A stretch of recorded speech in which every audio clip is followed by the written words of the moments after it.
Happy Devils Saturday. This is the State of the Fan edition of the Let's Go Devils podcast in conjunction with the Pucks and Pitchforks blog. My name is Sam Wu. I'm here with the infamous Nick Villano. Nick, how you doing, man? We got a big topic today. We don't have a lot of other stuff to talk about because the Devils are terrible right now. But it is trade season, and that is just fun. Yeah, exactly. And, well, if I was a betting man and I was placing a bet, I think the New Jersey Devils are sellers, aren't they, Nick? Well, they are the second worst team in the league record-wise. I was looking at kind of just like what teams have what draft picks, and you can kind of look at like the trades, and Cap Friendly kind of puts everybody in order, and the Devils are there number 2 on every round. I was like, oh yeah, we're terrible. That's right.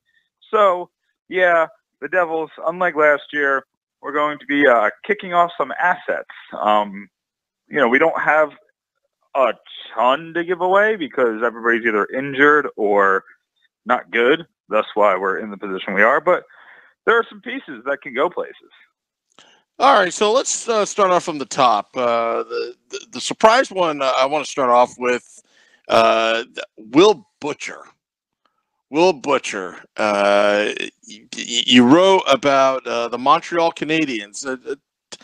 Tell us about that. What are your thoughts? Yeah, I mean, I'll start off just by explaining. So I do these every year for the trade deadline, and after the season, I do prospective trades, mostly because I'm a glutton for punishment, and everybody from the other team likes to yell at me and say that, it's a terrible trade, but, whatever. I do them anyway because they're fun and they're interesting and gets people going. So obviously I can't trade Ben Lovejoy and Marcus Johansson to every single team because, that would get boring. So I kind of went outside the box with a couple of these. And this is kind of the one that people will probably be will be scratching their head a lot with, because Will Butcher is under control for another few years. He's obviously a restricted free agent at the end of the season, but as we've seen with years before, and we saw with William Nylander this year, that doesn't mean much. They're going to stay with the team. So why would the Devils trade Will Butcher? I'll get into that real quick. So that's good because Will Butcher's having a not so good season. His advanced stats look terrible. So after, him and Ben Lovejoy looked really good at the beginning of the year, but now neither of them can carry the other, and it seems like when they're on the ice, it's becoming automatic goals for the other team. And then on the offensive side, he's just not doing what he was doing last year. He's not getting the assists. He was dropped to power play 2, and he's hit a sophomore slump, unlike something I've seen for a while. And then you got Mr. Ty Smith coming up next year, who's a better version of him, or at least has a higher ceiling than what Butcher has. So I had to look at this realistically and look at this from an aspect of, Ray Shero gets value for the people he has. And I've actually been pretty critical of his trade deadline moves in the past, but I think this year he has the right assets to make moves that are on the right parts of their career and the right places in their contract. So that being said, I took a look at Will Butcher. I took a look at the teams that really, really need help on the power play and are also a little desperate to make the playoffs, because those are the teams that you want to trade with. And what teams are desperate to make the playoffs? Well, most of the Canadian teams. So you have the Edmonton Oilers, obviously, but their pieces just don't fit with the Devils this year. For what, they're not going to give up somebody like a Ryan Nugent-Hopkins or somebody who's of that ilk. And just see, I can't say that. It's Polzarvi, I believe is his last name. That's correct. I just don't think that you get. So I just don't think that's the piece you get for Will Butcher, because I feel like he could just be like a second Pavel Zacha, where you're waiting and waiting and waiting, and like it may never come. So I don't know if that's the asset you go with. So I looked at the Montreal Canadiens because the Montreal Canadiens are a team with a rabid fan base. They're a team that is desperate to make the playoffs. And they came into this year thinking it was, a done season and that they weren't going to do anything. And then miraculously, these guys like Sonos Tatar and Jonathan Drouin, and they just got a couple of these guys who came out of nowhere and are just doing really well. But they still need a couple pieces if they're going to actually contend, and they're actually going to play well. Like they're looking down the scope, and it's somebody like either the Tampa Bay Lightning, or if they get that first wild card spot, they might face the New York Islanders, which seems like a lesser of the two evils, but that's still a good team that can really stymie a defense. They're going to need scoring, so that means they're going to need to do better on the power play. The last check, they're about 21st in the league in power play, and that's just not going to do in the playoffs. You're facing teams who are high-powered, have offensive up and down the lineup, and 21st, when you have the man advantage, when you're not taking advantage of those opportunities, is just not going to do it. So that's where Butcher comes in. That's why the Canadians are going to be looking to spend big on Butcher, because he comes in, he's a very young player still. He's still developing as a defenseman. There's spots to be had in that lineup. He could play, under Shea Weber, who can teach him the defensive lapses that he's having, something that, maybe Andy Green can't teach him because Andy Green doesn't have the skill of a Shea Weber, or, Sami Vatanen probably isn't at that point yet either. And also there's the language barrier between Vatanen. I know Vatanen does speak English, but, he's still Finnish, and, Butcher's American. But I think that he could go there. He can excel immediately. He could be fine. He can make himself some money because he's lost a ton of it this season. And I think it's a perfect fit as far as player at the trade deadline. I think this is one of the ones that makes the most sense. Now, the big question, well, what do you have anything to say about me trading away Will Butcher? Are you for, against? I'm against it. I understand the restricted free agency part, but I'm not a big fan of trading away your young defenseman in any kind of trade scenario. That's just me. Maybe I'm still a little hurt from the Eric Jelena and John Merrill not working out in the slightest. Thinking that we were going to have this future, top defense. We were going to bring back the Stevens and Niedermeyer era, and Jelena, I think, is out of the league, and Merrill can't even crack the Vegas lineup on most nights. So maybe I'm a little scarred from that. But like I said, mostly it just has to do with the fact that his best asset is being on power play one, and he's not doing that anymore. Well, I mean, just to add one more thing about trading Will Butcher, look, you didn't have to give up anything to sign him when they signed him to a rookie year contract.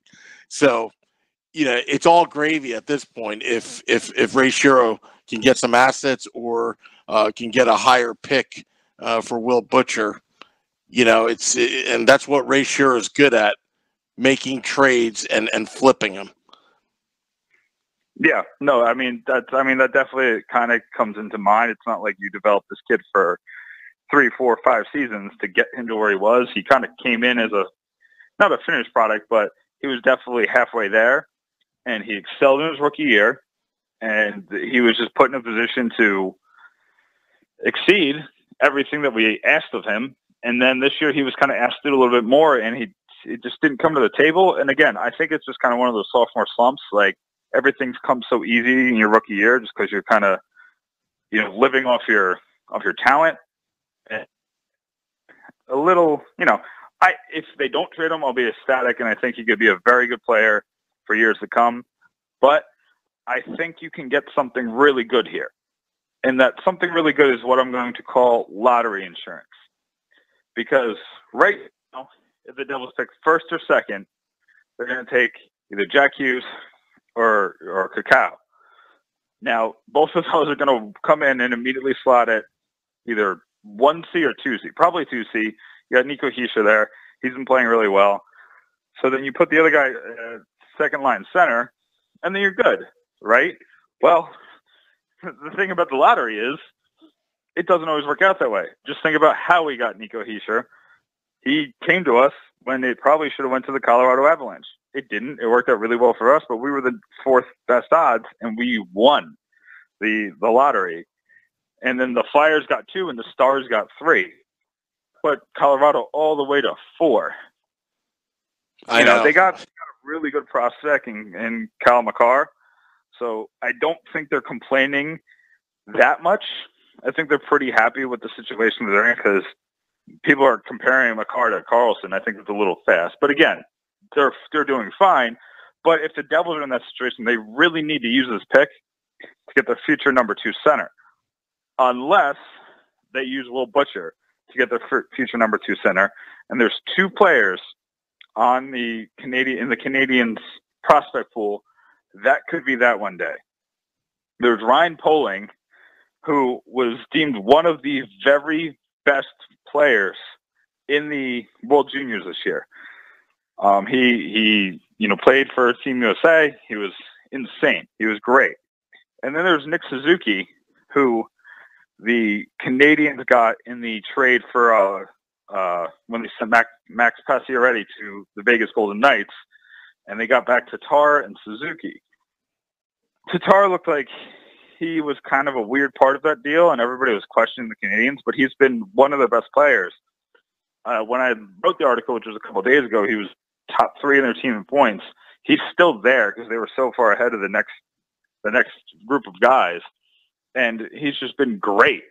So if they could turn around Max Pacioretty and turn him into a very, very good forward, and then bring in a Will Butcher who has a very decently high ceiling on defense, I think they'd be willing to do that and give up a guy like Nick Suzuki, who could be a great second-line player as early as next year, honestly. He's that close to ready. And I think that's like the crux of the deal is that the Devils have to get a guy who's ready next year. We can't get these guys who are going to be in juniors for another year because that's not where this fan base isn't ready to wait another year. The fan base is very angry this year. So I think that you have to get a guy that's going to be ready in 2019, 2020. Yeah, well, speaking of centers, you also wrote, the prospects of making a trade with the Winnipeg Jets. Why don't you explain your thoughts on Travis Zajac and Pavel Zacha? Okay, so here's the thing, is that everybody's been tying Travis Zajac to the Winnipeg Jets for years. A, because Devils fans want to get rid of his contract. B, this happened a lot more last year when Zajac just had a bad season. And obviously I think that he was just injured the whole year. He came back too quick, and he just never recovered. But, I think that I feel like Zajac is just the kind of player that he's really crucial to this team. And beyond that, I tried to crunch the numbers to where the Jets can afford Zajac's contract, just because it does make sense. He's from Winnipeg. I think he would accept the deal there. They're a very good team. They could really, really, really use a guy like Zajac because they need a guy who's a net front presence and also an elite penalty killer. So I thought that kind of worked out with that. But they're dealing with, I think, about I've been dealing with a lot of salary cap figures. I believe they're going to have like about $12 million in space next year. They got to sign Line A. And they got a couple other guys that they got to sign on that team. Yep. And they're not going to come cheap. these not at all. Not like it used to be. Line A is not going to accept a $4 million deal like the superstars used to. They're asking for $7, $8, $9 million a year. So they really can't afford to put, another 2 years of Travis Zajac on the books. It just doesn't work. Like I even tried to trade away a couple guys, and they're going to lose Tyler Myers, but it just doesn't work. So I moved on to the next guy who could help that team out, because the Winnipeg Jets are going for it this year. They know they're going to have to get rid of some assets to sign these young guys. So they're shooting for the moon this year. I think that shot brings us to Pavel Zacha.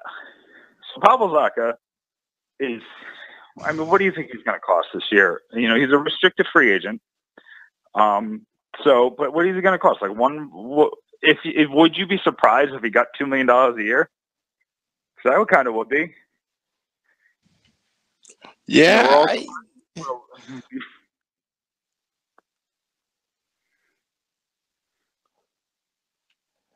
Sorry, Nick, you cut out. Oh no, sorry about that. No, I mean, I would be surprised if he got, you know, I'm thinking like a 3-year deal, paying him, you know, Blake Coleman money, like $1.75 million. You know, that's just what he's earned. He's not a 6th-round pick anymore. He's a guy who's scored 8 goals in 2 consecutive seasons, and now we're all doing backflips that he has 11. That's just who he is. So I know he's only 21, so he still has a lot of upside left to give, and he could still grow into a really good player, but he hasn't shown that yet. He hasn't earned a better contract. The Jets could very much easily fit his $1.5 to $1.75 million contract on the books, and that gives them a third-line guy who plays center and wing for eternity. And he could kind of like play with these amazing athletes and kind of just, you know, feed line in a power play. But the main reason why the Jets are going to want Pavel Zacha is because he is a very, very, very good penalty killer. He's one of the better penalty killers, one of the better second-line penalty killers in the league. He stops pucks, he blocks pucks, he gets in front of guys, he's good at positioning on the penalty kill. He can get the puck up the ice, he can hold the puck away from defenders and these great offensive players. He can do these things. He doesn't make that many mistakes in the defensive zone. And that's what the Winnipeg Jets need right now because their penalty kill is in the bottom third of the league. So I think that could be the piece. Now, the Jets aren't going to give up any of their best prospects, but they have one elite prospect that they're having quite the trouble with this season. His name is Christian Vesalainen. Now, Christian Vesalainen started the year on the Winnipeg Jets, but they started doing what I like to call the Igor Yakovlev dance, where they sent him up, they sent him down, they sent him up, they sent him down, and he kind of said, yeah, this isn't good for me. So he pulled the Kovalchuk and went to the KHL. Now, when he pulled the Kovalchuk, I believe he's only signed there for 1 or 2 seasons. So, and all he said is he wants to come back to the NHL. He just didn't feel like it was best for his development to keep going back and forth, So he went to the KHL.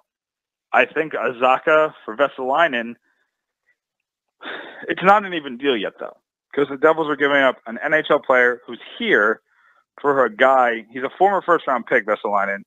He's turning out to be better. It looks like he's going to be better than the pick he got taken at, but we still don't know that.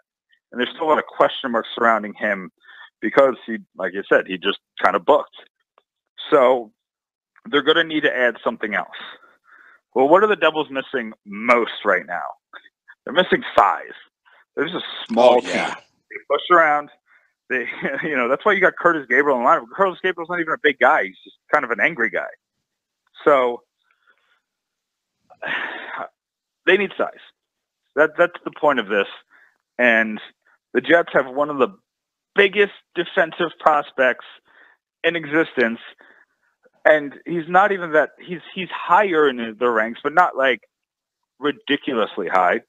His name is Logan Stanley. He stands at 6'7". That is Brian Boyle size for you. Yep. Coming blue line. He's going to knock people around, and he's not ready yet, but he's in the AHL already. So if you can build him up and get him here by the middle of next season, and you get out of nowhere, you get a 6'7" guy who's towering over these people and knocking people away from, Corey Schneider and Mackenzie Blackwood next season. I think if you get those two players, you get a Vesalainen who's a question mark, but when he comes here, he's going to be great. And you get a Logan Stanley who's here right now, but needs just a little bit more conditioning. But he has the things that you can teach. You can't teach somebody to be 6'7". So I think that you get these two players, and they are two of their better prospects. But you're trading a guy who was the sixth pick in the draft, who is playing the best hockey of his career right now. Granted that it was terrible before, but now he's trending upward, and he was a 6th overall pick. And we saw with how much Sherro gave up for Mirko Mueller a couple years ago, just because he was a former first-round pick and he had that talent. A guy who was former top 10 pick is going to get even more. So I think this is a deal that the Jets would make. I think this is a deal that the Devils would really, really, really think about. And I think at the end of the day, they might make that deal. Well, sure hope so. But let's move on to the Calgary Flames. Who would you move over there? Okay, so this one's a little hard because it's always hard to trade the captain, and I just spoiled it. But, I mean, this team can use Andy Green and can afford Andy Green. They also need a lot of help on the penalty kill. They're just giving up too many goals when they go down a man.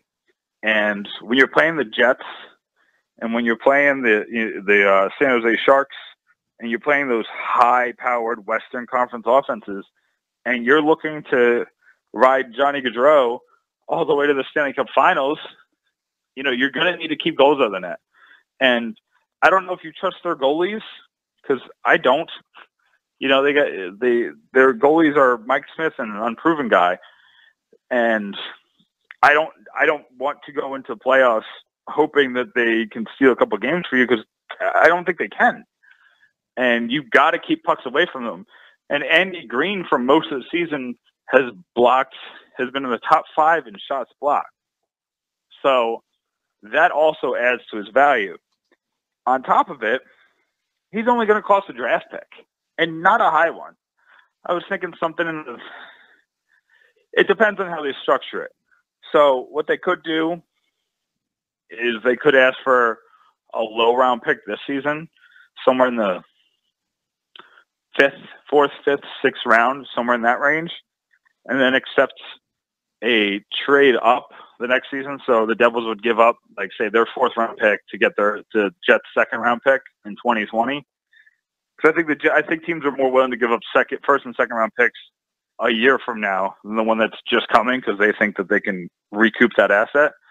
So I think that if you do, the trade would look something like Andy Green and the 2020 Devils 4th round pick going to the Flames with a 2019, let's say, 5th round pick and the 2020 2nd round pick.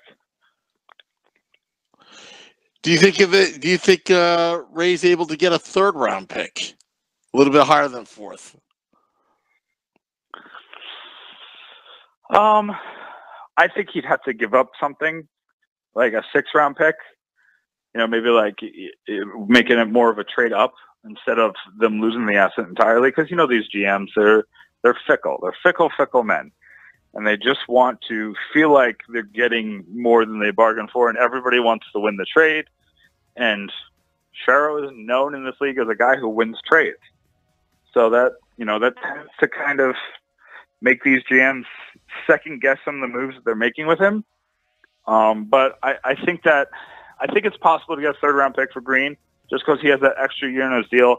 Also, I think the Devils are going to have to eat some of that contract. Not a ton, but I think it'd be much easier for the Flames to pay Andy Green $3.5 million next year, and the Devils eat $1.5 million of that contract. And I think that's how you get that better draft pick. Well, I think Ray Sherro is going to do what he needs to do because right now they need to stockpile on draft picks right now going into the draft. Hey, Nick, this was a great segment. State of the Fan Address. You should come hang out with us at Mother's Ale House on March 2nd. We got Grant Marshall coming out for our live event. You think you can make it up here?